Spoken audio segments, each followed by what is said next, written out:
Yes, it's that time of the week. It is the weekly Harness Racing New South Wales CEO blog. And John, we kick off with a big crowd in front of some top quality racing at Albury on last Friday night. Certainly was. Sue and Hank and all the team down there at Albury put a lot of effort into their New Year's Eve meeting, but they put just as much effort into their Carnival Cup meeting, and they were justly rewarded. For the first time, we were able to get it on Sky 1 because it was on the Friday night. They relinquished the Saturday night, so they were well rewarded. Terrific field for the Cup too. Oh, it was a great field. Like the racing's good. A lot of people say we've got to be on those bigger tracks. Yes, we do, because the horses have improved so much. But there is a place for smaller tracks as well. Absolutely. We go from there on to Team Teal, and the money just keeps racking up. A few notable mentions: Bankstown Club Menangle and Got a Party Girl. Yeah, well, we're on 21,200 to date. But why we mention those three clubs, Menangle and Bankstown, if somebody wins there, it's an extra $200. So how it worked, Amanda Turnbull had Got a Party Girl at Bankstown last week, $800. Went to cancer research when you throw in Tabcorp's $200. So it'll mount up, and it's for a very good cause, as we know. Runs right through this month? Right through this month. Yep. And half into March. So we wrap up just after the Miracle Mile. We move from there. Tommy Pay, Menangle winner, is on the board. He's finally on the board, and I say cruelly finally, because it was only a matter of time for him to get his licence to compete at Menangle, and he was going to get the win. As a wonderful young man, Tommy Pay, a big and bright future in front of him. And Ziggy Rocks for Daniel Cordina was the winner. It was indeed. Evolution finals news around some breeding and the like. Yes, well, the Evolution series was instigated by Scott Robertson, had a vision from down in the Riverina. He took it to clubs, he took it to Hyrick, and we got it to Harness Racing New South Wales, and we take it forward. It's about the breeding in New South Wales. It's based on the Breeders' Challenge series. But what's interesting, Yosemite won in the fillies race last Saturday and at Menangle, and Percy Bailey won. The interesting part with the breeding is Yosemite is related to closely related to Westburn Ground. He won everything, so the breeding comes through there. And Percy Bailey's a grandson of a good mare called Lucky Elsie, who won the Ladyship Mile. So we think about these good breeds at this time when we're running these big carnivals. And Vic's still working a few in Queensland? Yeah, Vic's still working a few. To the Breeders' Challenge bonuses, and there's a bit paid out last week too. 14 in 1 week. Now, when we say 14, that's 6,000. Yes, half are $3,000 certificate for the owner, but it's $3,000 cash for the breeders. So there is money getting out there, and part of this is to do with the new ratings handicapping system, where horses with not the best ability, and there's plenty of those out there, and everyone tries to breed that champion as we think about it. But these are for horses that can certainly drop below the old CO, so it's all good. On them, we've got the elite horses racing across the weekend at Newcastle and also Menangle, heading towards the Ainsworth Miracle Mile, but the APG is also a great time to buy. Yeah, great time to buy. The sale last year was very strong here in Sydney. People are saying, well, it wasn't so strong in Melbourne, but it was still thereabouts. But people should get to the sales. They should see what the Breeders' Association are doing and the other associations with promoting it. But contact APG. If you're a vendor, certainly contact them so they can give you more publicity. Harness Racing New South Wales is getting those past good winners that came out of the Sydney sale up and about and advertised. But there'll be plenty of action. It's a weekend to be in Sydney, certainly, because you've got the Miracle Mile the night before. We do. Forgot to mention last week too, Damien Radler finished up a long career at Albion Park. He certainly did, and it was a long career, and it also came into New South Wales. He was the original chief executive of the then new Harness Racing New South Wales. He worked with a chairman, Brian Paddock, that did things. They were the two most hated men in harness racing. Let's just tell it as is. They were the two most hated men in harness racing by certain people for a while. In some areas, yeah. They weren't the most favoured people, but still, Damien did a wonderful job throughout his entire career with Albion Park, with Harness Racing New South Wales, whether people say that his direction wasn't the correct one, but still, we move forward, and it's wonderful to see him bowing out.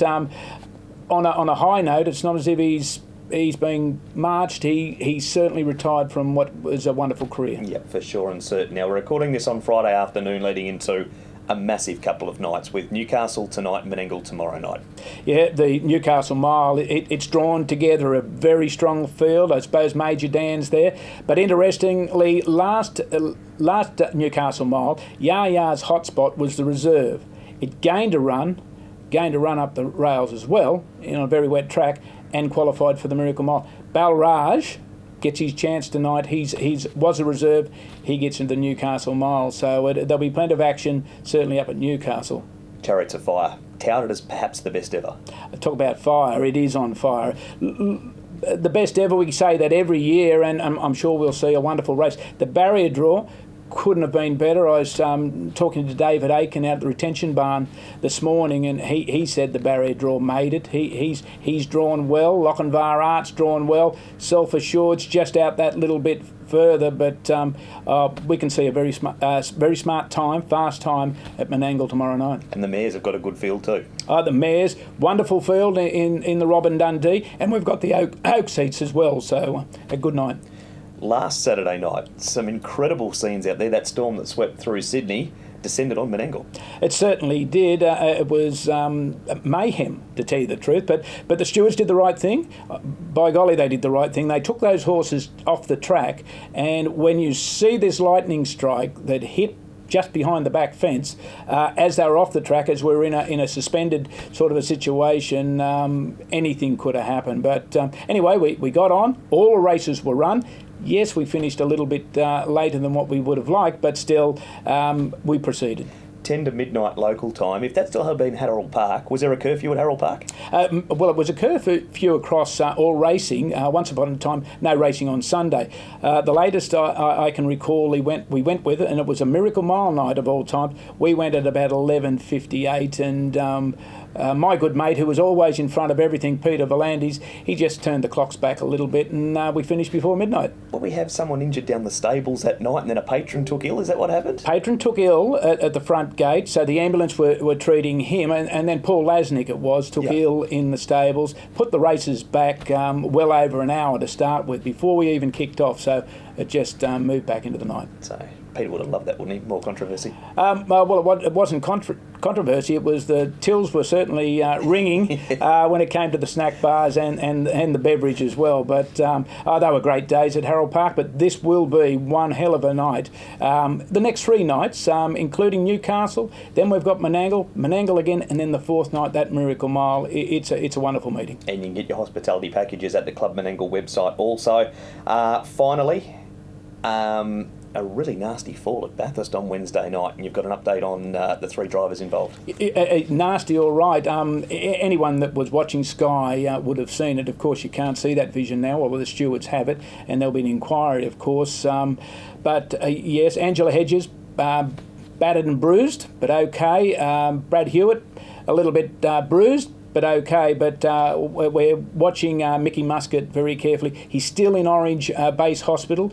No broken bones or anything, but he was knocked unconscious on the night, and his short-term memory is a little bit wayward. So they're keeping him in, and he's still there, probably in for at least another night, maybe 2. So hopefully he's back and doing what he does best, driving winners shortly, Mickey Muscat, and the other 2 pretty lucky to get out of it with just bumps and bruises. Oh, absolutely, and most importantly, the horses were okay as well.